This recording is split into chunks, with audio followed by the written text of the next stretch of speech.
All right, and we are live. Hello, everyone. Hello. Hello, hello, hello. Hi, and welcome to the Spoken Word with Raz. Been gone for a while. We'll talk more about it in a moment. Uh, I'm Raz, your host. Here is Ash, my Hi. soon-to-be wife. It'd be awesome. Queen herself, Morgan, Hello. and the loyalist of loyal. Also, I'll save that for after my best loyal Yay. friend, Happy. Hello. So yeah, life has been kind of crazy for kind of all of us, especially with holiday, and we got a new car, like a full new car. It's awesome. Like, way too much, Yeah. much money. Awesome. Like, No more car dramas though. yeah. Hopefully, nothing else will happen. Uh, and also, Merry Christmas. Merry Christmas. Broke up Oh, really badly there. Right. sorry. I'm just coming out of the kitchen from where I have baked as my son described it, a monumental amount of biscuits. And actually sitting down, for the first time in about 6 hours. So yeah. That's cookies for all you dumb Americans.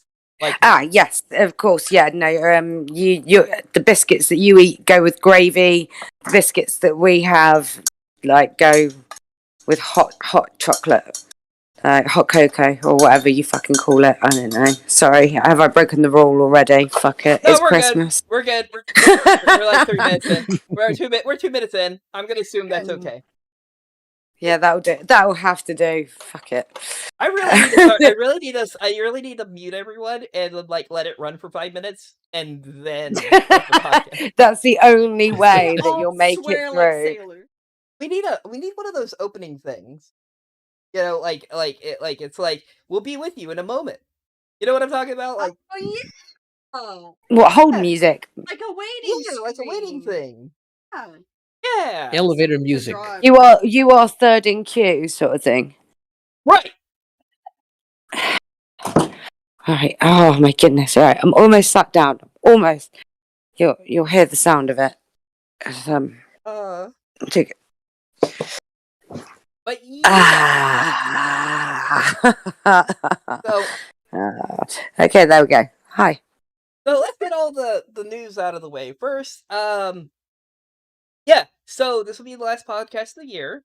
We'll come back and definitely work on making it more consistent next year. Hopefully, all the drama, hopefully, all the problems are gone.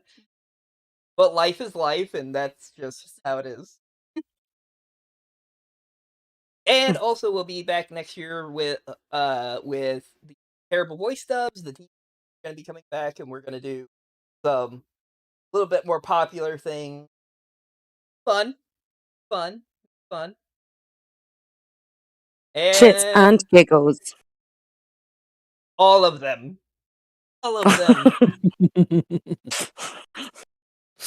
But yeah. Anyways, but now that that's all the way, how has everybody been, and how excited are you for Christmas? I ache. I have a tricky relationship with Christmas. Yeah, it's complicated. Very. No, Christmas is never the lucky season for us over here. I'm sure I've mentioned to Raz at some point that there was a point in my teen years when the early episode of Family Guy dropped. It was a Christmas episode where Lois goes insane. Lois gets broken by Christmas. And I remember my mum saying to me, this is what I feel like every year, and one day you'll understand. And every year now it comes around to Christmas, and I get like 3 or 4 days into making it happen, and I'm like, yeah, one thing goes wrong at this point, and it's a powder keg. Like I am ready to blow. So yeah, but that's it. But like I say, it's because I am the matriarch of my little pack. So that means that as the highest ranking woman in my pack of boys, who is who I manage for Christmas, it means that Christmas doesn't happen unless I make it happen. So yeah, that's pretty much what I've been doing. You know, it's like every item of food in the house, every decoration, every present, everything is what I've been doing. So yes, it's fun. Yeah, one burnt turkey away from blowing all this fucking shit up. You guys just have to come next year. We have our own place. You guys need to come to us for Christmas. I love Yeah, Christmas. that'd be love lovely. I love At this Christmas. moment in time, I'm not even allowed in your country. I don't think. Yeah, but I think that's because of your country. No, I just think it's because I am dirty. Yeah. But point is, I like I am definitely the type of person who likes to show like the actual like spirit and stuff of Christmas, and not just one of those fucking freakos who want to put Christmas lights and everything like that. Because No. I am very much the it's about family. Like it is the classic, for me. Ashley even, she never had great Christmases, and now she's learned. I come from a very classical family and everything. We do the caroling and everything. It's great. See, I didn't really have a proper family Christmas. So for me, Christmas really is about doing the things that is the having Christmas moments, which is why I have just spent the last like 3 days in the kitchen baking 300 cookies, because Yeah. I'm very much a case of I don't have a lot of money to spend on the Right. kids and the families around me, but I think what's more important is going out and spending a fraction of that money, going and buying the ingredients to do all of this, and then spending my time doing it, and then being able to deliver it in time so that everyone can have cookies and hot chocolate on Christmas Eve. That's sort of my sentiment behind it. It means that I have to put an awful lot of work into it, but I think it's worth it because what I believe Christmas is not about presents under a tree. It's about moments. So yeah, but obviously you know that I'm a sentimental fuckwit because you've already had to sit through Thanksgiving with me now once already. So Yeah. Yeah. But yeah, like I said, there is the whole spirit, but it really is the spirit and spending time. And like I said, I don't really think ultimately the gifts matter. I mean, this year I did spend quite a bit of money on Christmas because I haven't been able to do it. Like there is that side of it, but like for me, I'm just more happy with the food and the people and like that spirit that you're supposed to have for your fellow man, right? And then people come. What's that? She died. She said, "Hey," and then gone. Oh boy. But I didn't hear you. Spirit, fellow man, something along those lines. I said it is about like the nature of like the goodwill towards the fellow man and stuff like that. There's a reason that since that story of the World War One is so inspirational, you know. What, the Christmas Day football match? It wasn't just football, just the whole meeting of the two, yeah, it's sad what happened afterwards because of but for me, it's just one of those things of I do want this time to be, even in the hardest times, magical. That really shows the spirit of goodwill. And that can only, again, come from the person. You have to bring. And I think what you're doing is exactly that. That's my 2 cents on it. Anyone else? Yeah. No, I completely agree. This is one of the reasons why I think Christmas drives me so insane. It's why Alex is so grinchy, I think, is because I truly, truly hate what it's become and how out of touch people get with it. I mean, I think that everybody does, regardless of how superficial your Christmas Day might be. Everybody finds those moments in their Christmas Day that are what makes it worth remembering, and finds the sentiment in it, regardless of how shallow they choose to make it. But I think that it's the reason I become so disheartened with Christmas is because it, when it's shoved down your throat for 3 straight months, like it loses its majesty. Yeah. Like, you can't walk into a shop without being told that you need to buy things for people. You can't go out anywhere. Like, it might be different in your countries, but pretty much as soon as Halloween's over, that's it. It's Christmas. I was just gonna say, I thought we were talking about how much Mariah Carey is shoved down our throats. Oh yeah. It's the commercialization, but at least I remember when I was younger. When December come around, of course I want to have yes, at the beginning of Christmas, the first day, the 25 days of Christmas thing, that used to be a thing. Yep. I loved it then. And that's why my tree didn't go up until last night. Straight up, I do a week. I panic for a full week before Christmas to make it happen, but I refuse to give it any more time than that for the sheer fact that I shouldn't devote half of my year to one day every year. Oh yeah. I want it to be special. I want it to be 1 month. It's supposed to be 1 month. 1 month of the into New Year's, right? And there she goes again. Yep. Yeah. But it should be the new, all the way to New Year's. It's the changing of time. I'm back again. Oh, this is really annoying. Well, it's fine. Like I said, I agree. I don't think you're doing that, but on the first day in December, again, going back to growing up, first day December, it's Christmas, and again, this whole feeling and stuff is supposed to last until changing of the new year, right? Because there's the excitement of the future. It's I hate that we use this time period and the shallowness goes even more, in my opinion, not just it's everything has changed, not just the shallowness of this is the month. It's like people who go to church on Sunday because they want to be seen as a good person, but then they're horrible every Christmas is the same way. And I think that has been, but I think the failure on the part of people like us is that we have let that come the bitterness when we should still be upholding those traditions. It's not surprising that it's become like this because even we have become. Makes sense. Why the fuck does it matter what everyone else is doing when we still have it? And it's that disheartening, it's that crushing feeling. And that's why I think it's being ruined. Is also we're letting it affect us. Part of me thinks that the real reason, as much as it is a Christian holiday, pagan holiday, arguably. There are many different holidays that have existed at this time of year, celebrating the winter solstice, all that sort of stuff.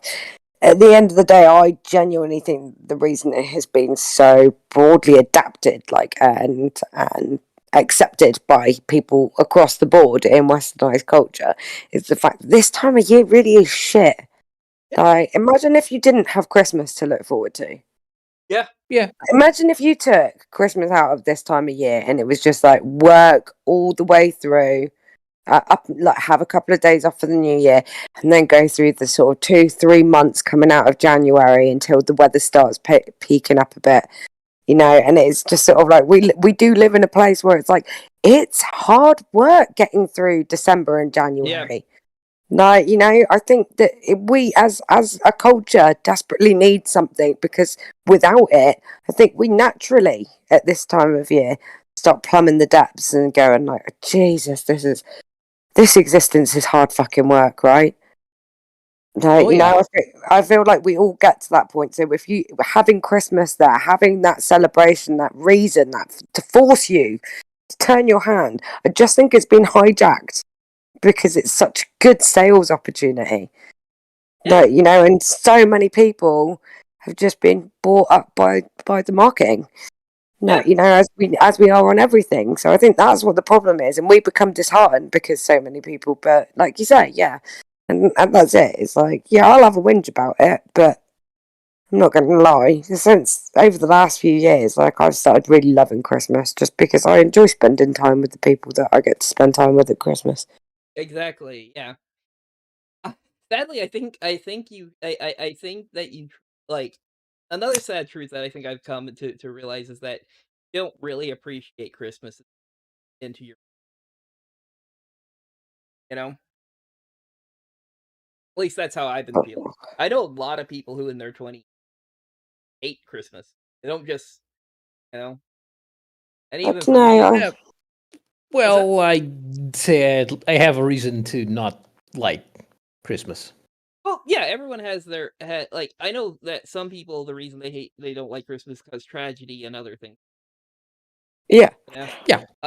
And you cannot blame anyone for feeling that way when tragedy comes and stuff like that. I hate that it's connected to the holiday though. I don't have a choice in that one. Fair enough. Yeah, it's hard not to, uh, though. I mean, when you like, my biggest thing is like, and I think a lot of people, when you lose family, when you're missing family, Yeah. when you start having to go through these periods like without people that have previously been there, that can Yeah. be that I can understand. Like that's why I've struggled with it in the past. Yeah. Like, it can be a really, really lonely time if you aren't blessed with having people to share it with. Yeah. Like, and some people don't have people by choice, and some people don't. Yeah. So yeah, it's understandably a tough time of the year to get through, regardless. Yeah. But But I've always had this question. It's something that I thought about like when that because trust me, I've had more than my fair share of was that even the people I'm missing not here anymore, would they they make it better. no, it's not that, it's just would they really sit around? I know this is unfair because it always comes back to you. And then remembering them is just like is the thing to be like this during Christmas or like would they want you happy? It's one of those struggles I think people have to deal like on their own. But for me, I know for a fact that the people that I loved wouldn't want me sitting there mourning or being at my grandmother for loved Christmas, and that first year was hard after she passed away and everything like that. But I definitely know she wouldn't want like, and even the people of our past would have gone through that and stuff. It's just why does she continue loving Christmas after losing in a much Mm. harder time? Get my point? I think we're kind of spoiled in this regard. I'm I know just that trying to think sounds now. I'm like, I might have whinged about a few Christmases, but I don't think that there's ever been one that I haven't gone out of my way to find some way to enjoy it.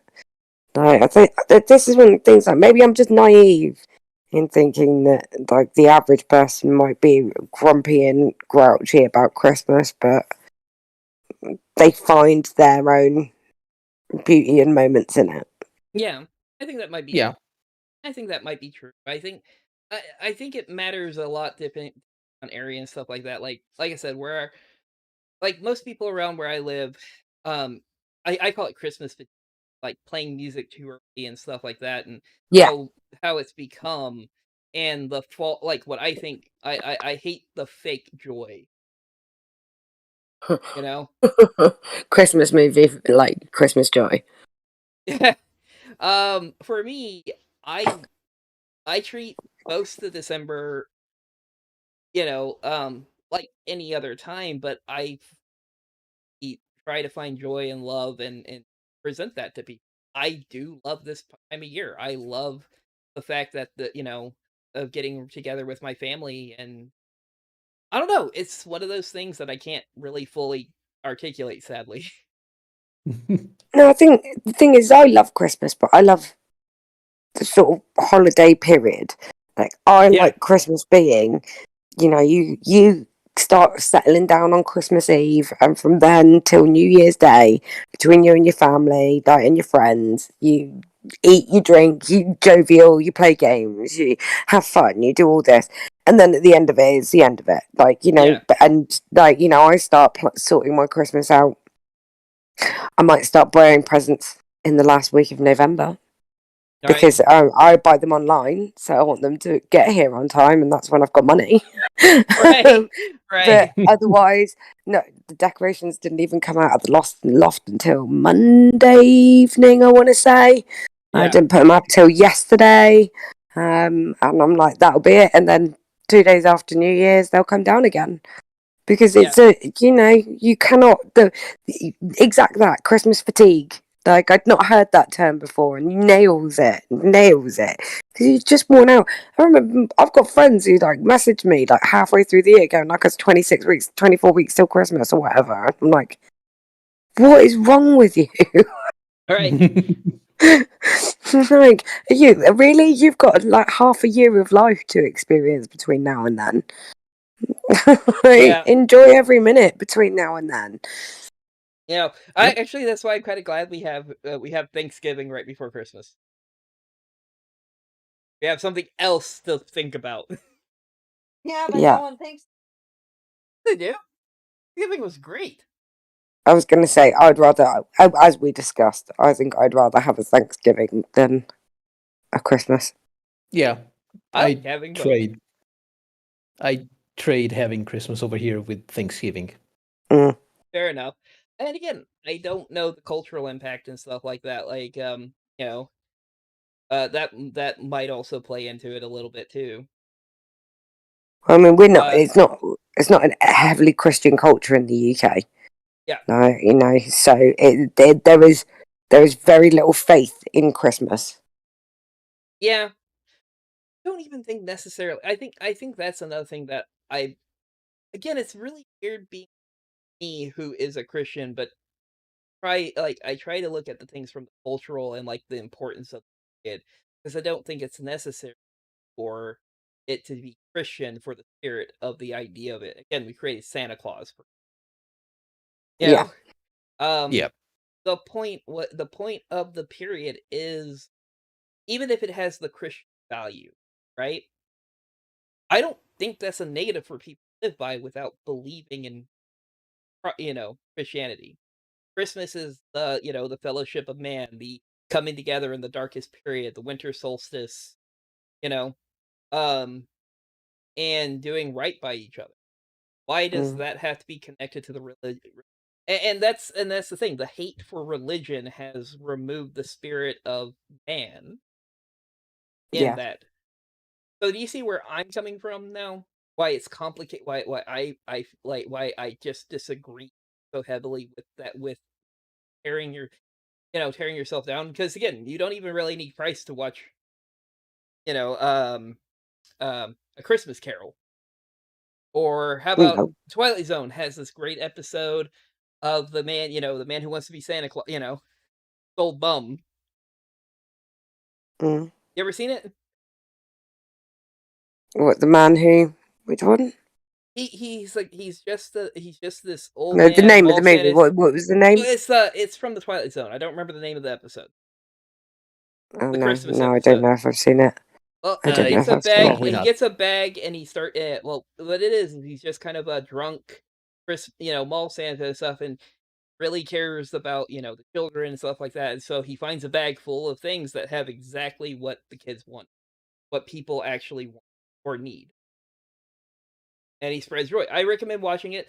I recommend going back and watching the Christmas classics to reinvigorate why we cared about so much, like the ideal behind again, watch A Wonderful Life. That movie is actually I an was waiting for awesome that. movie. But it's an actual awesome movie regardless of anything else. It's very long. Who? Just find myself getting halfway through going, like, how much longer is on this film? Ah! Baha I'm a Bundy. dick. God. No, yeah, but this is the thing. It's like, all my Christmas movies are like, I love The Grinch. I love The Grinch. I love Christmas Carol. Like all the Scrooge and Grinch, they are because at the end of the day, that's exactly what I was saying. Like, even the grumpiest, angriest people find a way to enjoy some Yeah. Christmas. Like, I literally live with one of them. He is, I put the Christmas tree up yesterday. And he was like, "Oh my god, why are you putting the Christmas tree up?" Because it's fucking Christmas. Deal with it. Oh my god. But okay, so I have a very fascinating topic to move on before on the happy topic. So, bye-bye Okay. Christmas, we're moving on.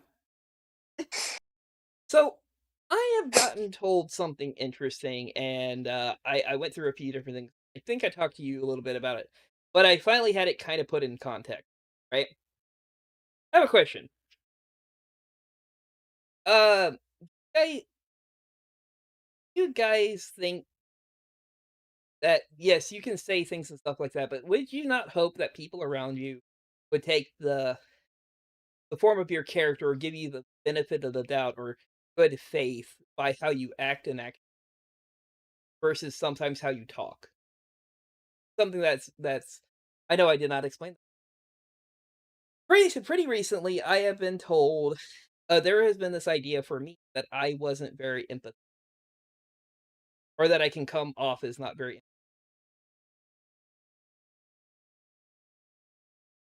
Right. Okay, you agree, I guess. No, I didn't know that was a question. You just Oh, said it as a statement. I was told this Yeah. recently. Like, oh, okay. okay. Do you guys think that I come off as not empathetic? This is actually kind of an interesting. Sorry, Not empathetic. Not I'm a when you make it a mess. statement. I'm a mess tonight. Okay, let me breathe. Calm down. Calm down, Yeah, Rad. you didn't do a very good point All right, of let's try this illustrating your again. point then. Okay, let me try this again. Let me The actually sit irony up. of that situation. Sorry, I'm just appreciating the irony of the You should situation. know. You should know. Yeah, it's one of those days. I think you guys realized that when we got a call earlier. It's going to be one of those days with Rad. Um, Okay. actually, I like it. Probably a little bit. Probably maybe Ashley's. Um, so do I come off sometimes like I'm not empathetic when I talk about things?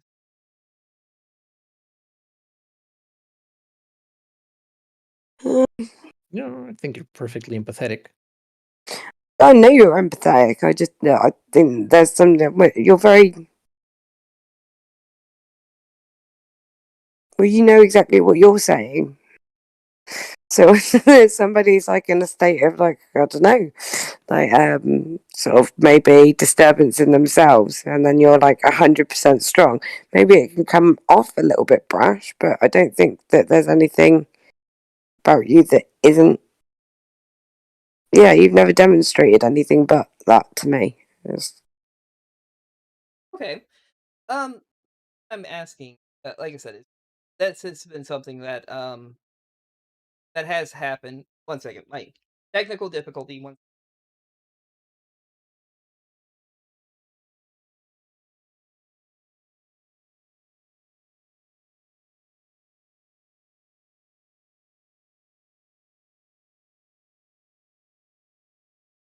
I'm sorry. 1 second.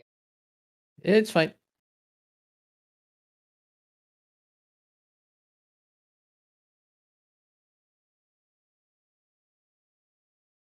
Nope. You tap the Yeah. ear that I'm trying to listen. Guess what I hear instead of the crackling?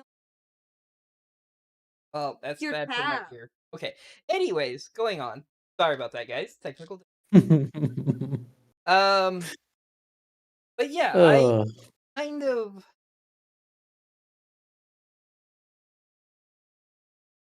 That fix it. Okay. You guys still hear me? Yes. yeah. Okay. So as I was saying, oh, I did like I said, I did run into this whole thing where people find that, like, I know I have biting criticism. I know that I can sound very strong or brash about that. And you know, there's the and then there was this thing of like looking at people looking at me. It's like, oh, you say this or you do this, and I'm like, and bothered me a lot, obviously. And then I was wondering if there's something wrong. But then I had this other. This is where I'm having this kind of weird conflict, and I actually talked to him. It's like, does not who I am and the actions I've done who- and what you know of me normally, that not benefit, you know, give me the benefit of the doubt that I'm not just an asshole, that I am not just like I don't understand where you guys are coming from on this when in the same conversation where I have provided like my understanding, I've already provided my understanding stuff like that, but and it comes down to like everyone's like, "Oh, we should be helping or we should do this or stuff like that." It's like, at what point? I guess this is the hard part. At what point do you have to take self responsibility? And this is that's and why I tell them that why I disagree with things and why when somebody comes to me, they're proud of their work, and I'm like, proud, I'm happy for them. But then I guess I shut the like they feel like I'm shutting them down because my statement is okay. What's the next step? You know, like I would put it as people don't like to think and people don't like to be confronted with questions that make them think. well, it's not a no, no. Well, it's an emotional response. I do know that much. Yeah. Like I have had a clarification. Therefore, it's not your problem. It's theirs. Like, No, why but are I you making mean, it your problem? Hold on. Okay, go ahead, Morgan. I was just going to say from the what we'd spoken about before, like, I completely understand that about you, but sometimes, like, some people need to rest a little bit longer and enjoy the progress that they've made before taking the next step. And you're very much a case of a person who's a case of like, yeah, but you could be doing that now. You could be taking the next step now instead of sitting there and appreciating it. And some people just need to. I think that you just go at a speed that's a bit fast with some people, but that doesn't make you not an empathetic person. It just means that your expectations of people are very high, Yep. higher than their own. Oh, yeah. Right. Okay, I mean that's kind of that. I think that's kind of part of it, but the issue that I think I ran into, I can understand it. Some people can tell me that I really wish they would take this as not me having a biting critique. Though it's just what's next. Like even though I say that, it's not like I have the expectation that they're just going to immediately. It's just making the point that thinking about those things now. But you understand that other people can see it like that, right? This is where the benefit of the doubt needs to come in, though. These are not people I've known for like a week. I haven't changed. Yeah. You know, this is this is where the coming of the question of the benefit of the doubt. It's not like I'm changed. It's a part of this is like how I am is part of what made like me in the and like Happy said, I do think on them. That doesn't mean I'm happy about it. Like I would like to hear their whole thing on it. It's just I don't like the immediate response or the fact that if they feel that way, like they don't even talk to me much time about it. You know? I don't know. Like I said, I this is why I'm conflicted on this one. I don't think you should be. Well, Morgan needs to throw in her 2 cents. Well, no, I was just saying, like, that's just a consideration. I'm just very much a case of, like, it's easy for me on the outside to sit there and be like, just see it from everyone's point of view, because I'm not that person Yeah. when I'm in the driving seat, I'm always like, well, this is what I think, fuck everyone else. Like, Fair enough. that's how it is. Like, like when like you say, you laugh at me saying that and go fair enough, but isn't that basically what Happy just told you? Well, that's the speed that you go at. So if it doesn't suit them, then that's their problem. Like, yeah, you're perfectly entitled to have that attitude. And I'm just saying that when I'm not in the driving seat, I can sit there and be like, yeah, I'm just saying, like, from the opposite perspective, it could look like this. That's what I'm not. But at the same time, I'm also saying that I give you the benefit of the doubt because I know that you know what I would, because I don't need to. Because Yeah. there's not anything that you need the benefit of the doubt from. But, like, yeah. But I mean, each person, I think, it's when you said at the beginning, like, I just like to be judged by this and given the benefit of the doubt. And I think, yeah, we'd all like that. I think as a reasonable person, that is what you want from the world. That's an expectation. That's what you would give out to other people. Problem is not all people are wired like us. Yeah. Some people are just like dicks. Right. No, this is a conversation that we always come back to. Like, there is a percentage of the population that are oxygen thieves. Fuck them. Well, I love you all. Sorry, I didn't mean that. Yes, she did. Don't let her lie to you.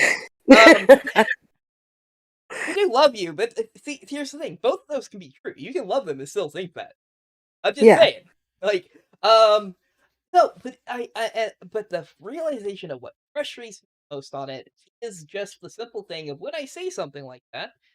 If you want me, and this is not the truth, if you want me to appreciate it more, or that you want that, it's not hard to just say, like, take a moment, look at this, give me praise, shut the fuck up.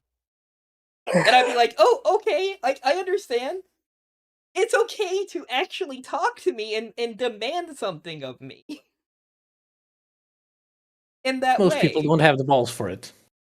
I'm not a heartless person.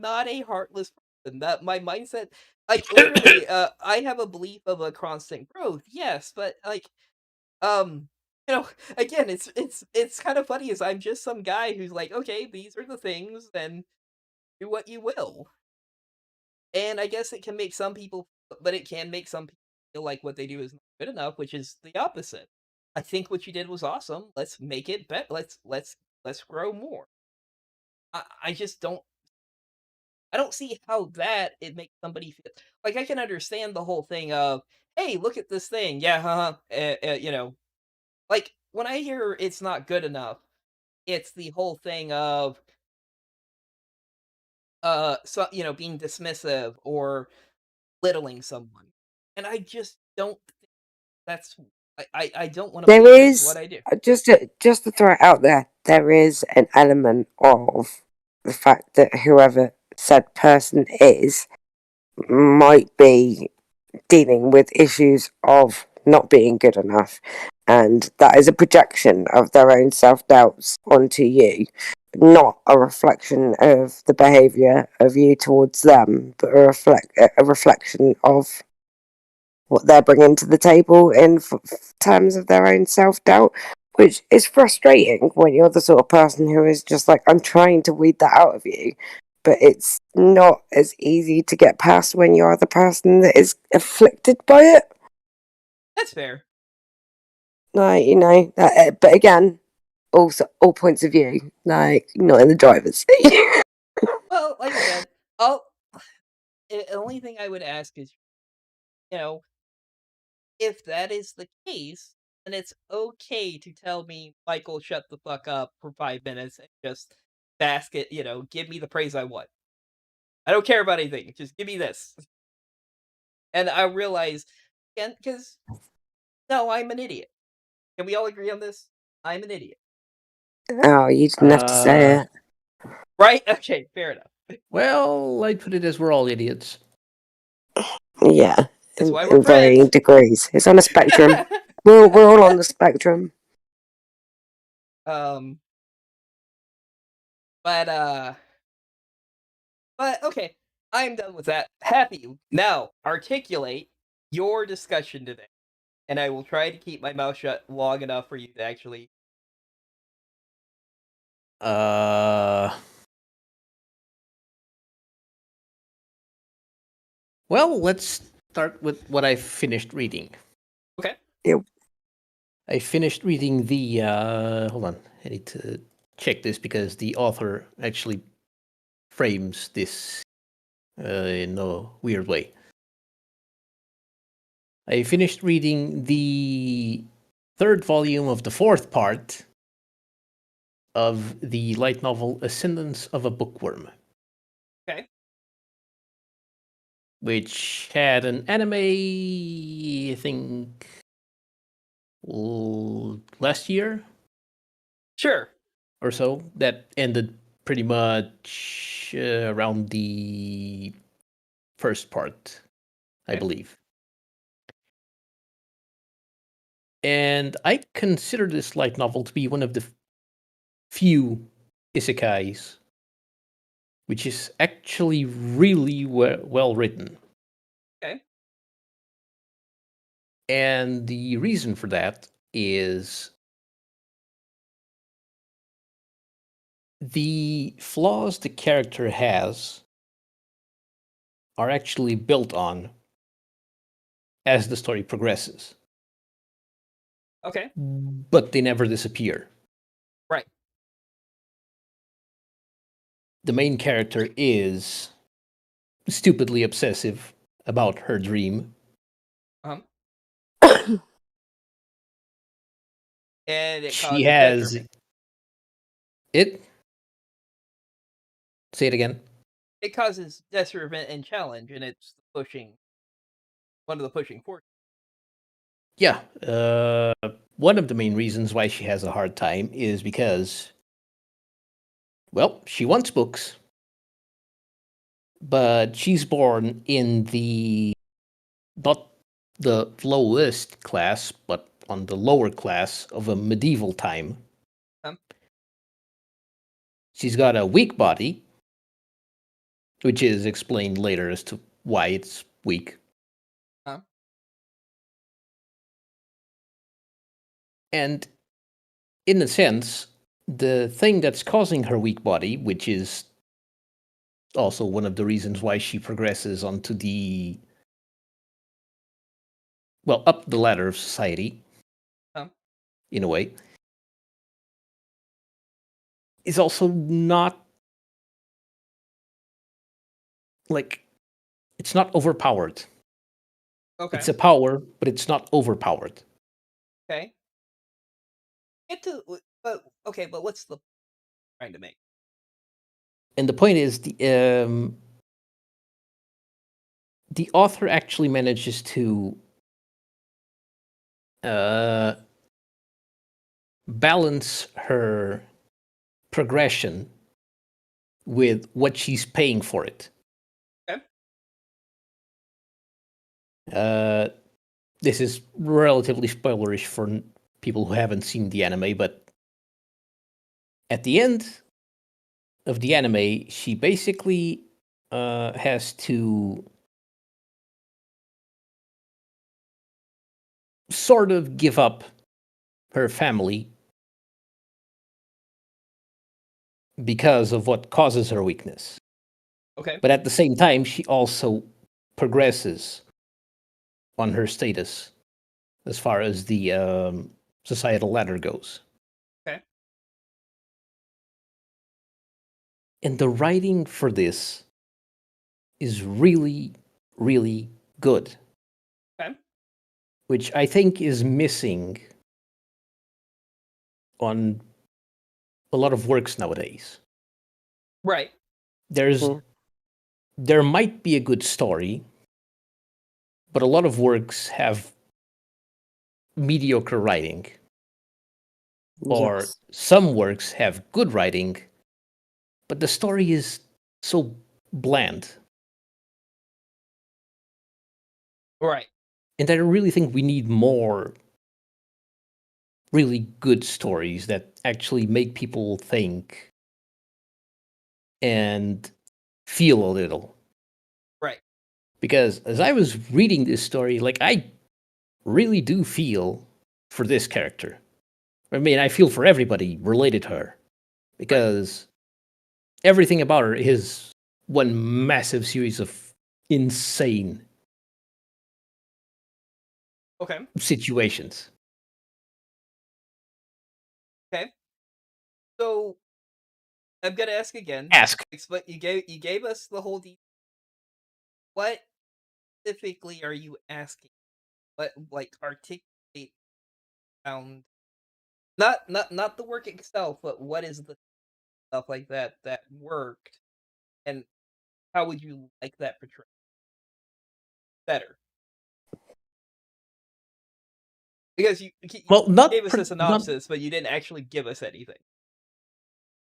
well because it's a lot of spoilers if I talk about what Don't have to tell us thing anything is. about the book. You just tell us like the idea that you thought worked. From what I was hearing from what you were trying to explain, it has these frailties, stuff like that, that end up being challenges comes to them. I've actually read part of this. Finds ways, ingenuitive ways to overcome her weakness. They are a problem. Yeah. They are a struggle for. Want to see? Now I'm doing the thing. I was trying to let you do. Yeah, but you do the thing so I can complete the thing because I'm actually reaching my limit. Damn it! And you're better at this than I am.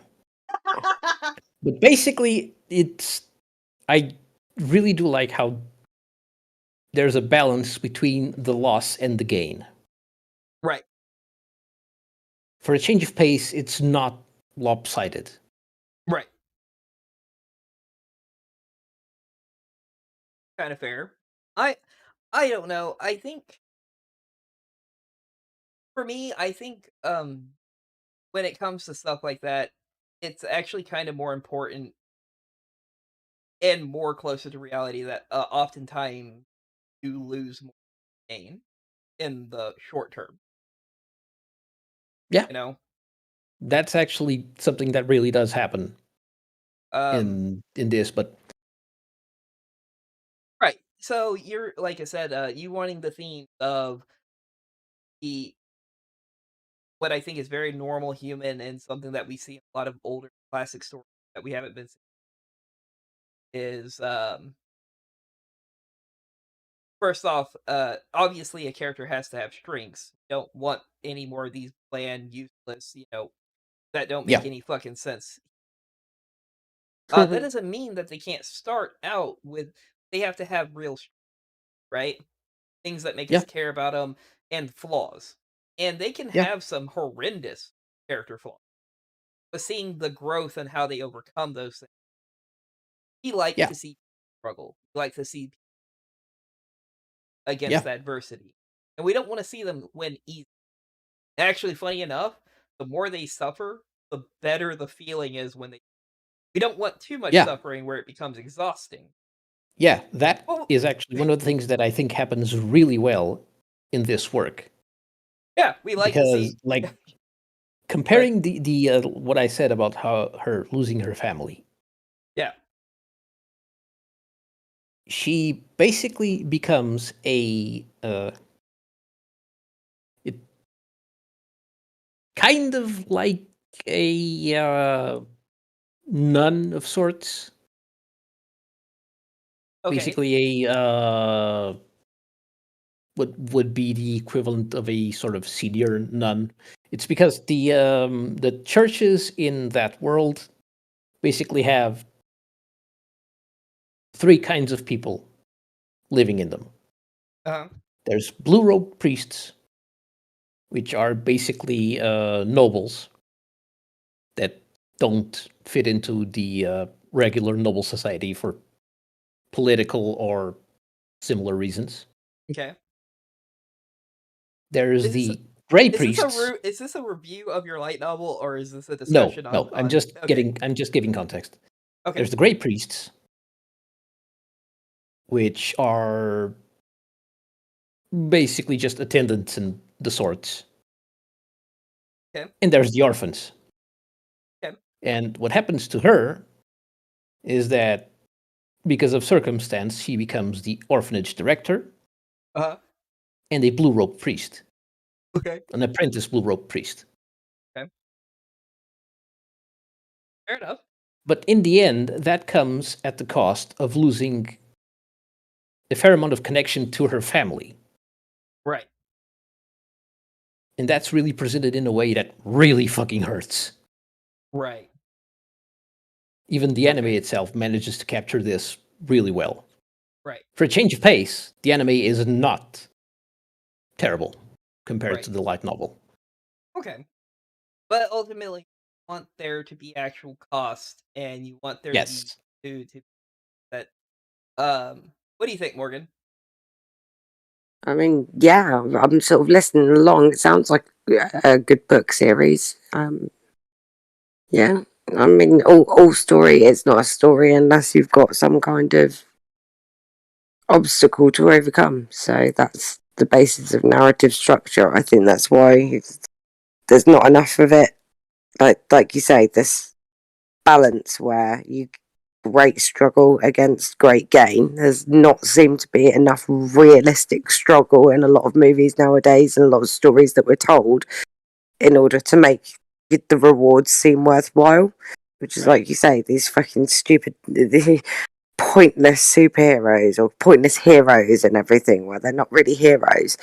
Like, Yeah. I think that again we are missing in our society the story of these little people, the little people who don't, this woman is the sort of person who the average person would walk by and not care about her story. Her story is insignificant in the grand scheme of things. It's not a pivotal person. It's not a groundbreaking story, but it's an incredibly, difficult story of personal struggle for one person in one facet of one world. And I think there's definitely room for more of these stories. But yeah, I mean, like I don't. Oh, Again, I'm not the most qualified person to speak about books and stuff. You don't have to be boy movie stuff, and you can tell. Again, that's silly. It's a silly idea that you have to have a level of something to know what bad. No, I just haven't read enough books to really understand like the finer. That's what I mean. It's like when it comes my qualification. When I say qualification experience, doesn't necessarily mean that I'm qualified in the fact that I've got a certificate for it. But I Right. mean that you are somebody who lives your life by literature. Like, you guys as a whole have got an interest in anime that I don't really get. Like, it's not something that's ever. So there are aspects of the sort of culture and the storytelling I wouldn't necessarily be familiar with. But the basis of struggle and gain, equilibrium, disequilibrium, re-equilibrium, that is the basis of narrative structure. Like, you don't have a story unless everything is good and then everything goes wrong, or everything is shit and then everything gets worse and then it gets better as a result of it.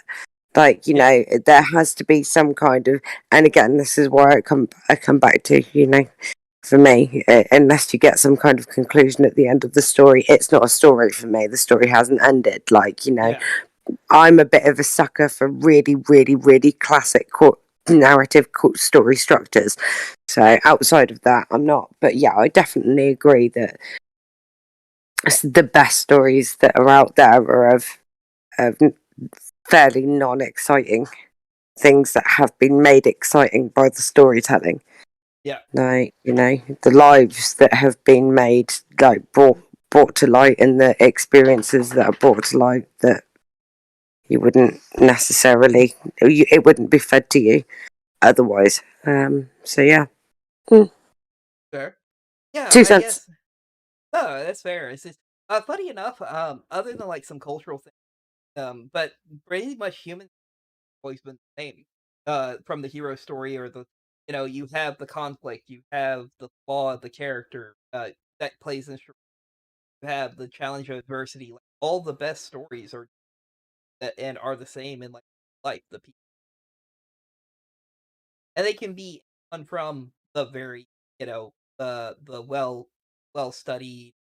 You like funny enough, the only way a power fantasy actually works, I actually find a lot of power fantasy very weak, is if you actually grow is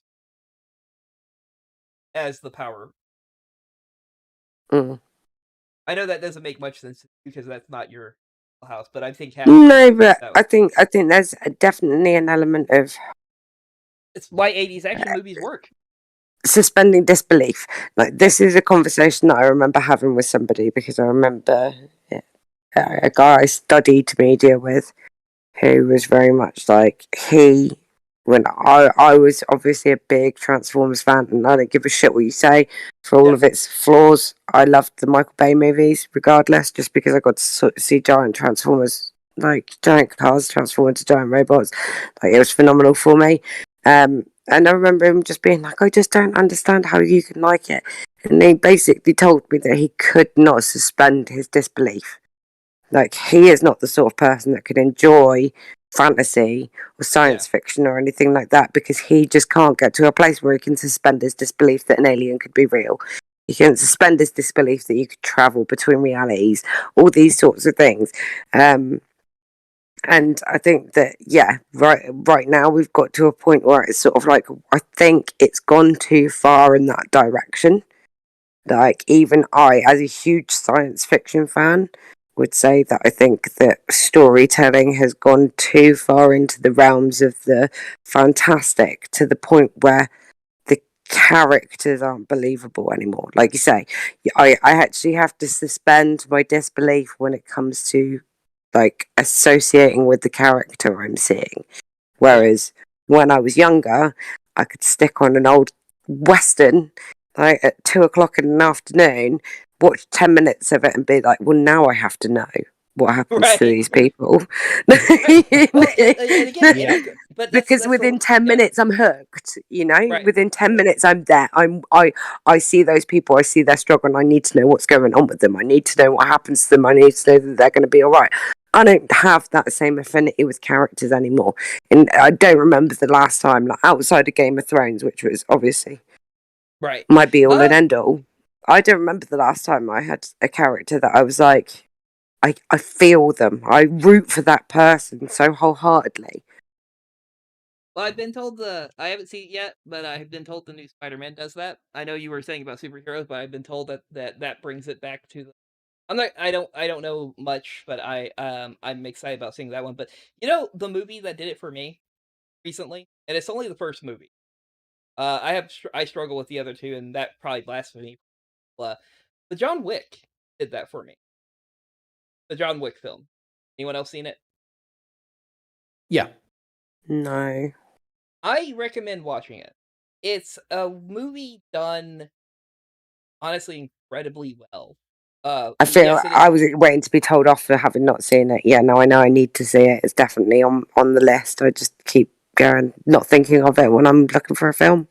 And you definitely, it's only you can watch all of them, but the first one is the one definitely to watch. It's a smaller story, but it really does a great job of selling you on the Wick character, but on both fronts. It really does a great job of making you care about him and why he's doing what. Yeah. And I know you've seen the kill his dog, and he goes and kills everyone. Like that's the meme. But when you watch the movie, like you'll understand. You understand. Like the killing the dog isn't why it's so powerful. The reason behind the dog that makes it powerful. You honestly, you didn't even have to explain it to me. Like, I'm straight up with, like, anyone touched our dog, Alex would be gone. Right. And there'd be, like, there'd be prison and him covered in blood at the end of it, like that. Straight up, like, so it's like I don't even, that's not something I have to suspend my disbelief from. But it's even more heartbreaking in the movie. I think that's the reason why I haven't watched it, because I'm straight up like, I can't deal with heartbreak. Just make me laugh. Right. Fair enough. And again, this movie is. But what made this movie really sell it for me, and this is kind of like the power fantasy thing that, like, try to understand it from this point. But the way the villains talk about him, and then the actions, they sell this character in a way that just makes it so righteous. Right. Isn't that right, Happy? Yeah. It's such a good watch. It's legitimately a pretty a really good movie. And it's just that thing of yeah, we do what we want like we want the return of our classic hero, and our superhero films haven't been doing that. Yeah. Like they aren't. They are not. Again, the reason like again, my favorite superhero probably is Spider-Man, but this is kind of like like it's one of those things of reinvigorating like why you love something. Mm. Um, Spider-Man is probably the most human and normal, even with all his powers, right? Um, Spider-Man suffers for being a superhero. Yeah, Like he gets Oh, the Spider-Man is yeah. shit just a guy. he gets the shit kicked out of him. Yeah, Isn't that Spider-Man what is it's supposed to be? yeah, like Yeah. Like, Spider-Man as a superhero is like he's a guy that got a little bit of power because it wasn't even a lot. It wasn't even a lot of power. Actually, he's kind of really powerful, but that's not the point. But Yeah, but no, but I how mean, he's portrayed. But how he's yeah, portrayed, who he is. yeah, but like that's the thing. Is his like he's fighting bullies. He's fighting the city. He's fighting the bad guys. He's like he's fighting the newspapers. Like every step of the way, his He's not alter allowed to have. ego. Yep. He's Yeah, not allowed to have family life. he's struggling. It's Yeah. shit. It's shit for him. He doesn't get any of the perks of being a superhero. Not like he's not a Tony Stark. Right. And then when you go on to the other side of it, yeah, I am a shy. I talk about this a lot, but I really will always go praises of what I actually think of Superman, because again, even though what I love about him is even though he has all these powers, he has the power to be a hero, so he chooses to be that hero. Mm. I know. Again, it's the cardinal. It's the card. The cardinal beliefs and stuff like that of wisdom, truth, all those things like that. Like you need both of you. In my opinion, you mentors and you symbols thing. Again, you're not going to be man, and it's not about his superpowers or anything like that. It's about the ideals. This is a man with power who could destroy the world, and yet he treats the world like cardboard. He restrains him, the good man, and he yeah, struggles with these ideals. He That's where the a conflict for Superman is. It's not in I have all these powers and I have these super is he takes the harder path he takes the harder path. It'd be so easy for any one of us to have that power and abuse it. What is not heroic about yeah. It's like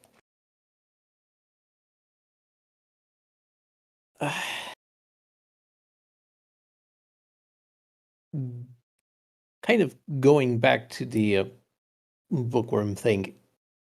One of the consistent things about the series is, and it's also something that a lot of people probably can connect to, is that being impulsive can bite you in the ass Yep. with some fucking force. And a lot of the progress that the character makes is because of that impulsiveness. There's a payout, but there's a cost. Yeah. And I don't think recent works do that very well. Yeah. The payout and the cost don't come at the right times. They aren't balanced. And it's like it's ends up being in a sort of zero-sum game for the most Yeah. part. And Yeah. it's like that's not how life works. That's Right? why it's bad. It's not supposed to be a zero-sum game. Sometimes you win a little bit more, sometimes you lose a little bit more. But being zero-sum just means that there isn't a payout for the reader. Let's take another thing. And kind of what I was talking about a little bit. Like, think about it also from in the viewpoint is if you're reading a story, again, the beginning, the character gets the shit kicked out of him like they're struggling, but they keep struggling forward. The payoff might not be immediate. They might lose more at the beginning. But watching them grow, watching them mastery, watching them overcome those things, and by living by their ideals even, or seeing them rise, they then start gaining more than any loss they had before. You know? Learning again, every loss should be a time for learning, for adding. Again, there is no like you lose things, but you should gain the experience and should be something that added to your repertoire, right? Right. Either things you won't do again or things that the lessons you've learned and overcoming. And again, it's that overcoming, right? Yeah. Like And it's like, reality is we're impressed by we are impressed by like prodigies, like the highest level, but we respect the people who worked hard to get there more than the ones that it comes easy. like if we look at one of the classic examples of a hero movie, Yeah. Die Hard. Oh yeah, John McClane. The guy is just on his way to have a fucking Christmas with his wife. And not only does it all go to shit, but he saves the day. He goes home with his wife, and in the second movie, she's gone. It's like, He's not gone in the second movie, it's the third movie where they don't work out. He's going back to wasn't with it at her the end home. of the second movie? No. Going back with her home. It's the plane movie. That's the second movie. It's terrible. Yeah. The third movie is Vengeance, where years later, and yeah, they didn't work out Right. because he's a bad dad and a bad father. He is. Yeah. He tries at not being to a be, cop. but Yeah, he has his own problems and fails at his own marital life. Fails at yeah, his skills are in other places. like he can save the day, but he can't save himself. Yeah. It's like one of those things where you can't not always like- get what you want. Well, it's not. Well, I want to be fair here. It's not like he really tries all that. Well, he mostly tries not to die. That's also true. He does have those things, but that's again, the Die Hard movies aren't his normal life. Yeah, He is just a normal cop and a normal, guy and everything like that. But he has his own struggles that he doesn't. He doesn't really want to change. yeah, he's just like the hero by circumstance. Yeah. Like he manages to get to the end. Great, I'm not one of the guys that dies. Yep. That's basically how he reaches the end of the movie, and it's like, I lived, motherfuckers. But it could all,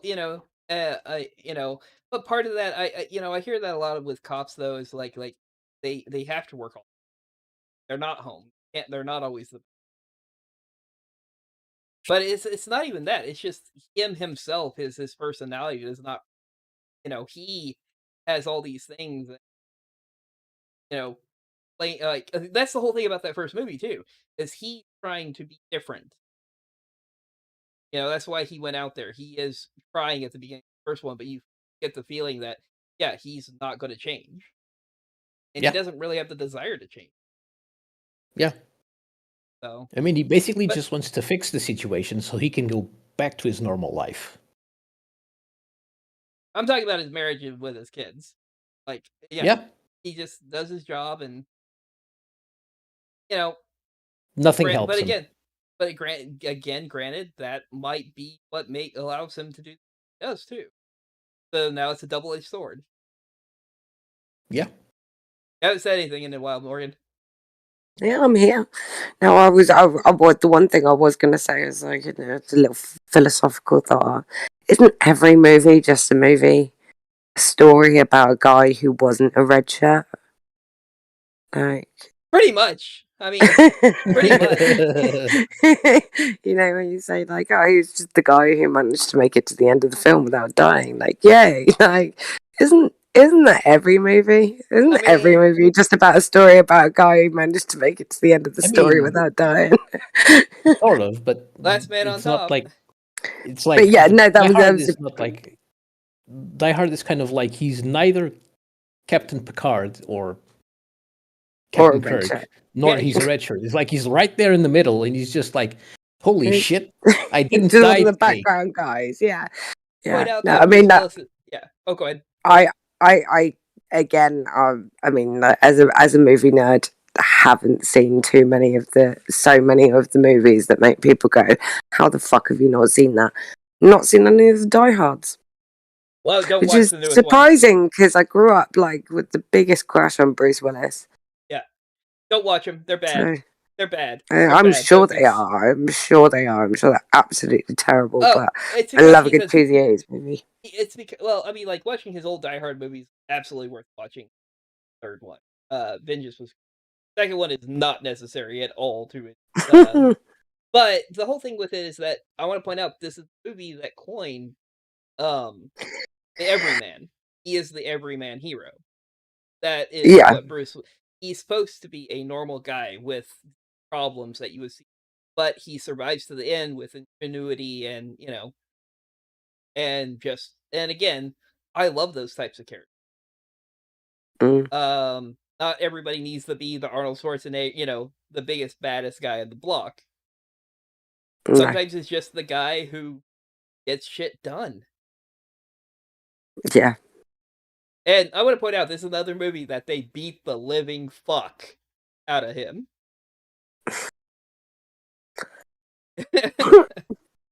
So he doesn't. And again, that's it, isn't it? It's we want to see art. We're kind of sadist to our most favorite characters. Mm. We want to see them get the shit kicked out of them and win but get through it and win at the end of the day. Because they like with that idea is that they earned that win. I know that sounds weird because again, this is the bad guy. They have overwhelming odds. They have all the best technology, and I want to point out that that the first Die Hard is basically a video game.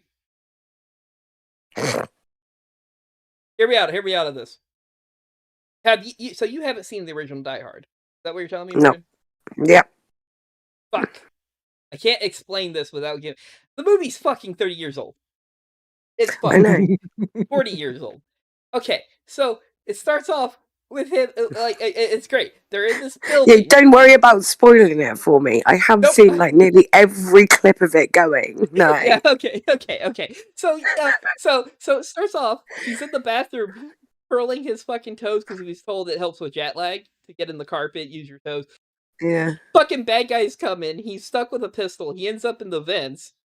He then kills a guy, and he gets a machine gun now. So he just kind of upgrades his stuff as he's exploring. Like It's almost like a movie that was designed to be turned into a computer game. yeah, and video games were Like- very new at this point, but it's absolutely Yeah. something you can see today. Yeah. Yeah. As he's Don't You play know- the video games though. The Die Hard video games are very, very bad. not the computer one for Nakatomi Plaza. That one was really fun. First person shooter. It's I'm not from the- saying it's not fun. I'm just saying the games are technically really, really bad. that one wasn't bad, is what I'm trying to say. The only good one, but not the point. It wasn't Anyways. terrible. Consider yourself derailed. Hey. So we all should get on to Ashley because she has decided to come check out this whole hour.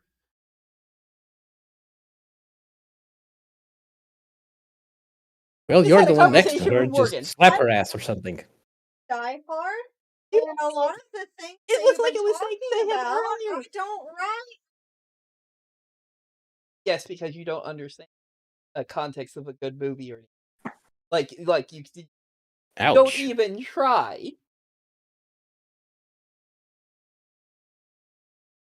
Well, that was mildly savage.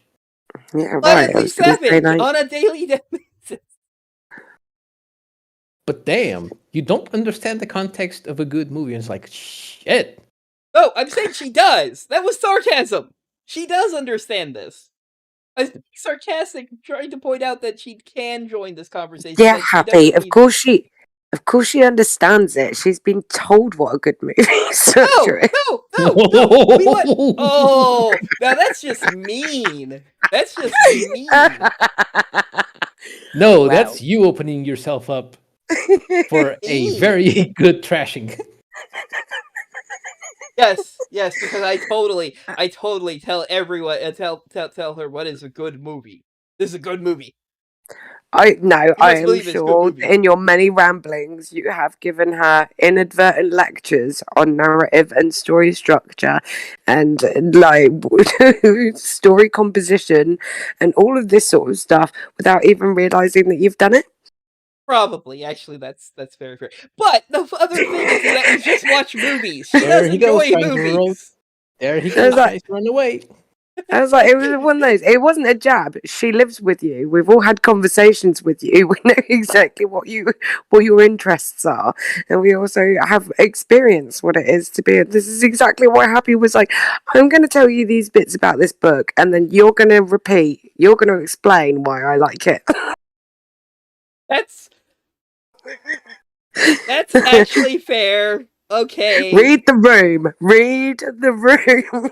I can't help it. I'm like this. No, it's not a jab. It's not meant as a jab. It's just saying this is something that you are very interested in and you are very knowledgeable on, and you educate all of us and you articulate the things that we want to say about story structure in the actual terms that needs to be used to say it. And yeah, I can't even find the words to explain No, it, that's fair, but you that's get fair. me. Oh, Yeah. talking about like seeing great movies with great structure and good comedy, like also good comedy. Who here has seen Boondock Saints? I've heard a lot about it. I've not seen it. I think Yeah. I've seen it, but I don't recall. Me and Ashley just watched it. Ashley, talk about Boondock Saints. Got Norman Reedus in it. It's a good movie. That's it. Give them a synopsis. All I Tell can them about the imagine movie. is just Ash with a smiley face and thumbs up, just going, I don't know what to say. It's because you're right. That's why I'm going to shame. That's why I'm going to shame her into speak. Shame. Synopsis. Tell them about the movie. What did you like about it?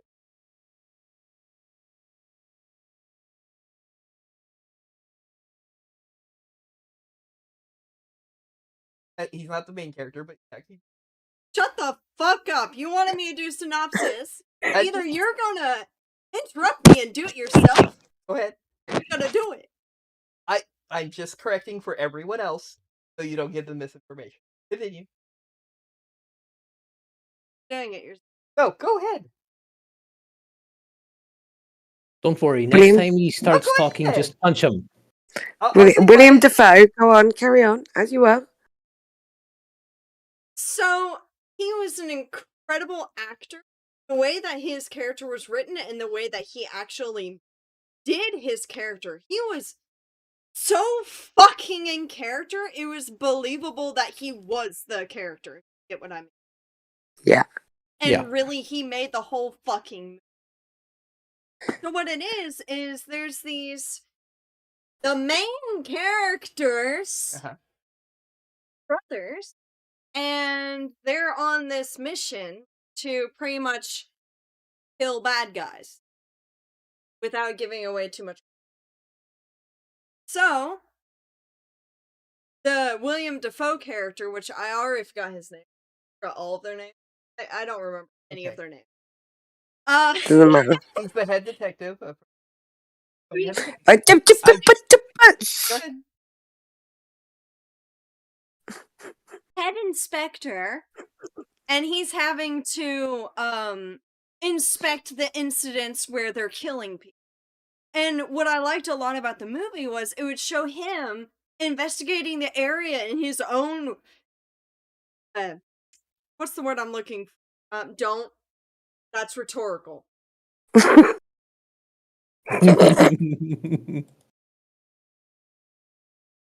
Not rhetorical if you don't know the word. Tell him to sit on his hands. Sit on your hands.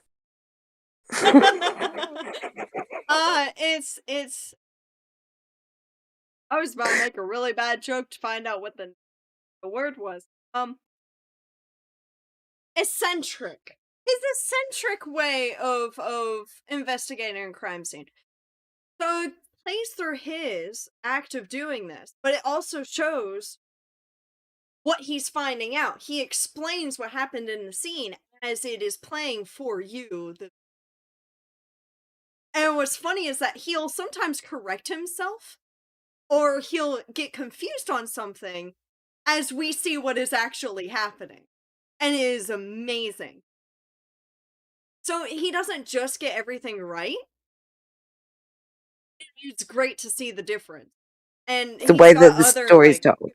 yeah, and the funniest part is there's the police lackeys. They're like, so this is what happened. He's like, no, it's not. Get your head out of your ass and let me do it. So it's not that, like, because when he said Boondock Saints, I was like, I thought that there's like a cartoon. It's the Boondocks. Oh, the Boondocks. That's the The Boondocks. Boondocks. Okay, right. So different thing completely. Different thing entirely. Right. Okay. Yeah. No, I have no idea. I'm gonna look it up. No, and honestly, the best part of William Dafoe's character is this thing that's been hinted on for the majority of the movie until you get actual honest to God shows of it. He's gay. But he actually is gay. Just not stereotypically like, so no. No, he makes fun of other people. Of other people that's gay. And they throw around different things. This movie is a trigger. Like, if any endorsement I can give, trigger warning the movie. Yes. Right.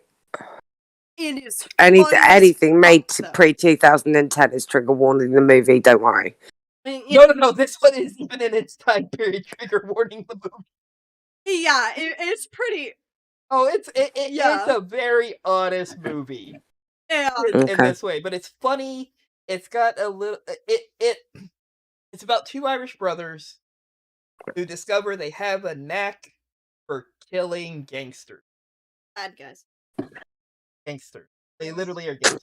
So you're just re-explaining what I told them, But but they're better literally because I'm not doing the synopsis right. That's what I said. That's what you're doing.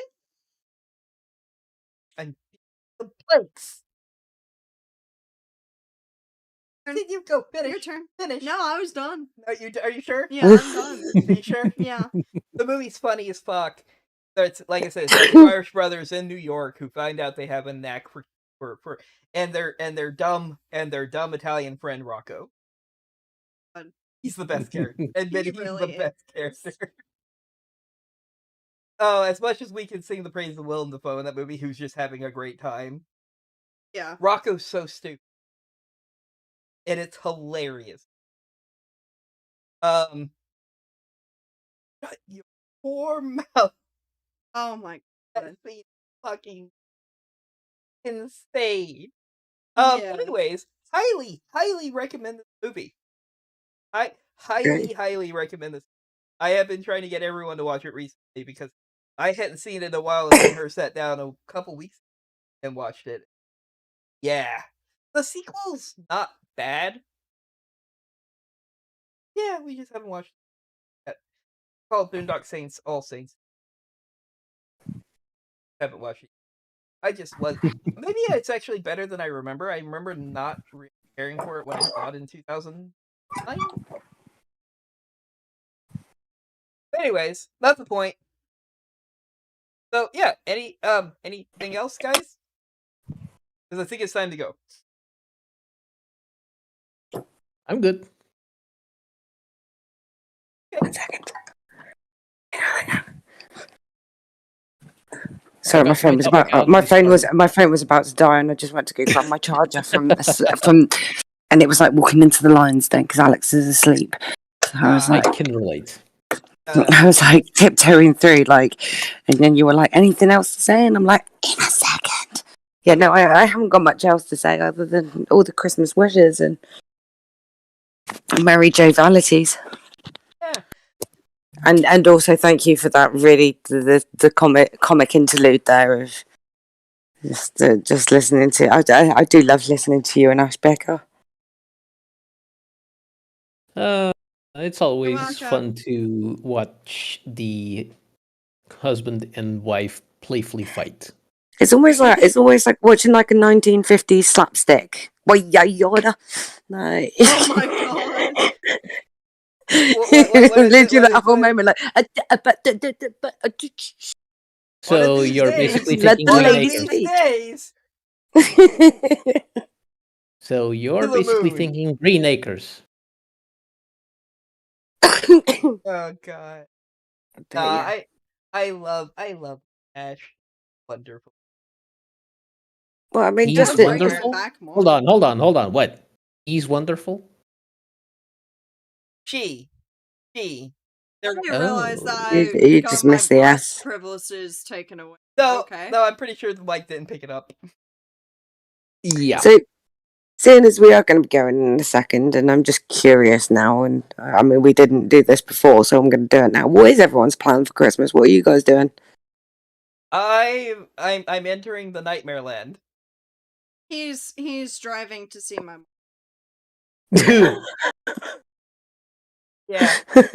Yeah, without Brave giving man us- stepping into the wilderness. without giving away where we're going. Yeah, I'm going to Nightmare Land. There you I are. have to deal You- with the in-laws. You should take notes on your journey, and maybe you could write yourself a little of the story of an everyman having to overcome a personal struggle. No, he just my brain immediately, because we watched it recently, my brain went Baggins journey.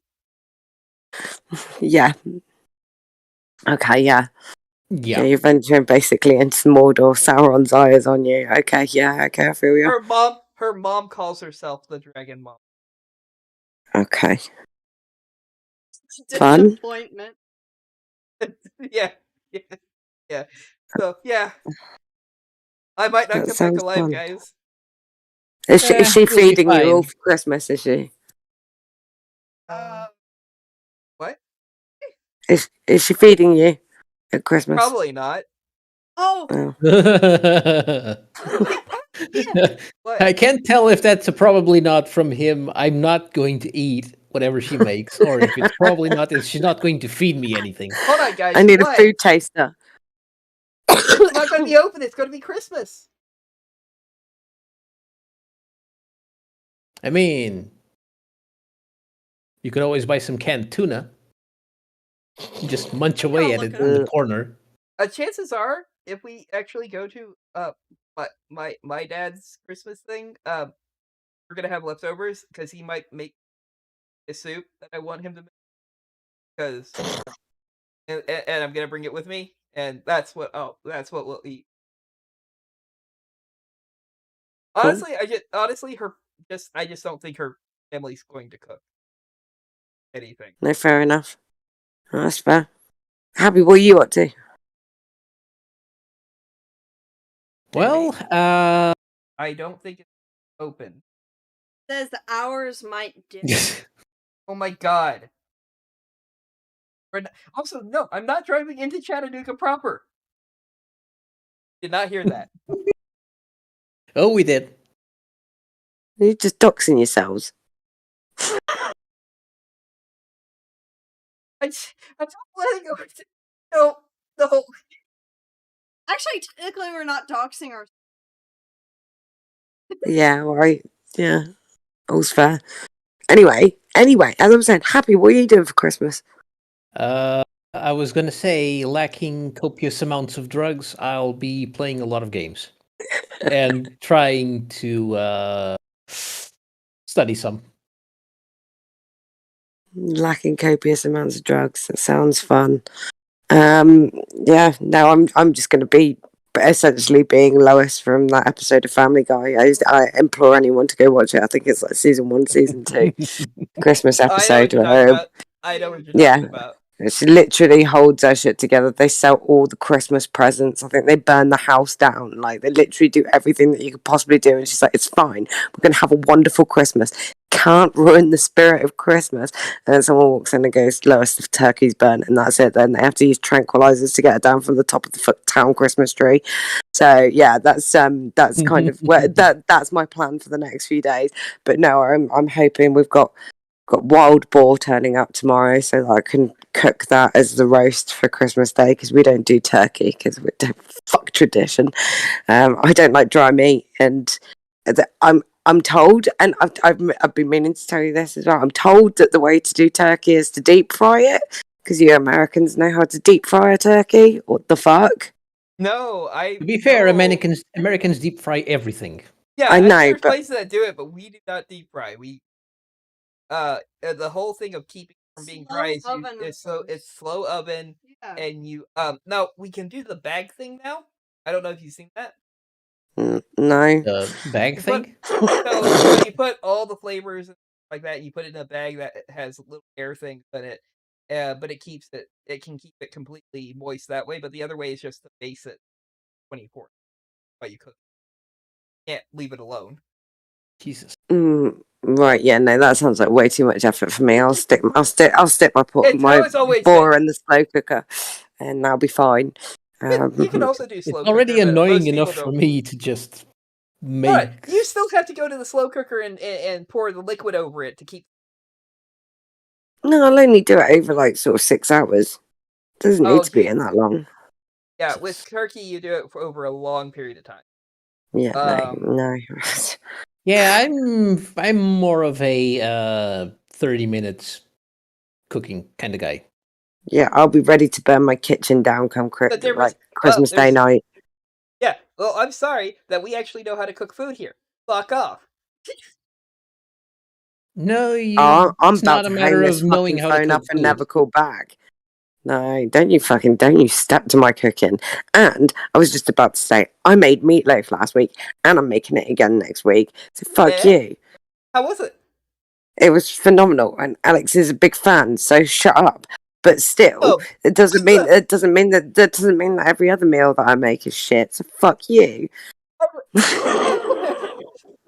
No, my food tastes fantastic. If you ever want to do turkey again and you want some help, I'm all for it. Believe it or not, I'm Oh actually my pretty good. god. No, let's Oh my God. let's do it like this. Ash hit him. simple. Ash hit him. Like, seriously, make it hurt. Get your knuckles really, really tight into a little fist. No, Make sure you get him with the knuckle right in that part of there's his a arm better- where it gives him a dead arm. Like, punch There's a him better hard. option. There is a much better option, which is Raz. Snuggles. Turkey jousting. Whenever you think about all that nice cooking and so on, Uh-huh. you cook, we eat. I cook what? You do all the cooking, we do all the eating. Okay. Said you cook wheat. That's what I thought he said. I was like, I'm I listening. mean, sure. I mean, don't I- see I a downside wanna to be- that. I want to be fair here. I'm down for that. What are you talking about? There's nothing odd about that. I Look, love I'm going to cooking. tell you something. I'm going to tell you Huh? something that's going to be relatively interesting. Say. One of the patients at the hospital where my dad works at Yeah. got him a little bottle Huh. of weed liquor. Okay. That was interesting taste. Fair enough. Yeah, it's not very nice. Yeah. Okay. It's not the best thing I've ever drank, but They sell It's it an all over interesting- Europe. They sell it all over Europe. It's fucking weird, that stuff. Yeah. that was homemade. Oh wow. Yeah, I bet that. That thing I was homemade. imagine it had even more of an acquired taste. Well, anyways, I really do gotta go because I've got things. say, but I'm glad you tried. Oh, Also, I see thought- how it is. Oh, I see how it is. But you've got to go. Well, I do have one See, thing. this I is what found- happens with Raz. Raz opens his mouth just one time too many. I was gonna Alright. say I actually found a recipe for the kind of meatloaf that he had in South Africa. By the way, it actually has a name. I just don't remember what it was called. But I'll get you that Oh. recipe. Thank you very Nice. much. And Yeah, at some I point, actually found like, it. I need to. I found a recipe for breakfast gravy, but I need to get myself a recipe for breakfast biscuits because I feel like if I'm going to do it, I need to try the two things together, like to get the full experience. And now it's been discussed, it has to be tried. So I recommend two things: get a recipe for fresh bake, and then also if you have them there, the American stuff, try to find the American canned biscuits. Some places, I did look it up. Some places, I don't know if they're anywhere around, but sell some of the American goods like that. you forget that I live on the south coast in like That's fair. it's like a town in a rural county. So it's sort of like we are the closest bit of civility. Yeah, it's not very cultured That's fair. here. Also, I've seen pictures of what British think American foods are, and it's really, really hilarious. Like, what is our popular food? Why do you guys have Pop-Tarts? Pop-Tarts. They're Why do we have Pop-Tarts? yeah, American Pop-Tarts. That's one of the things in the American Isles.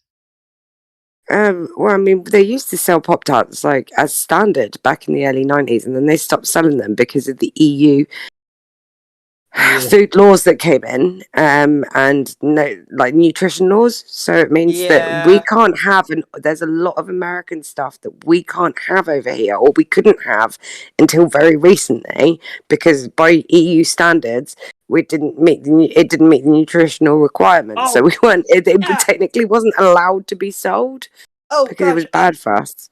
I got told, like, I've talked to so many people who are like, man, I really don't like Dr. Pepper or Mountain Dew, like European stuff, right? In Australia, because Australia also gets the European stuff. Well, like, yeah, it's kind of weird when you have a drink with 1/3 of the sugar that it has in the US, makes it delicious. Poor unfortunate soul. I don't care how unhealthy it is. It tastes phenomenal. My stance on that sort of stuff is it's fine like once in a blue moon. But you have to try it first. I mean, yeah, but I've had things which were also highly sugared. And Having had a massive amounts of sugar as a kid, I've kind of Listen, lost yeah. taste for it. Hang on. As a kid, I ate a lot of sugary shit. I want to point out it's corn I syrup. mean, a lot. I want to point out it's corn. Just saying. Corn syrup. Yeah, Sure. yeah, fructose. So, you know. Anyways, Right, we're gonna let you go anyway. love you guys. I actually have to go. Like, I'm in the stream. So, anyways, Merry Christmas, everybody. Love you all. Thank Merry you, anybody who fucking joined us in this. Christmas. Say it Merry right. Christmas. Say it right. No, say it right. Kara. Woman, I'm about to destroy you. Say it right. Happy Halloween. I'm gonna destroy her. Anyway, happy holidays. Crap, man. Well, have a merry season.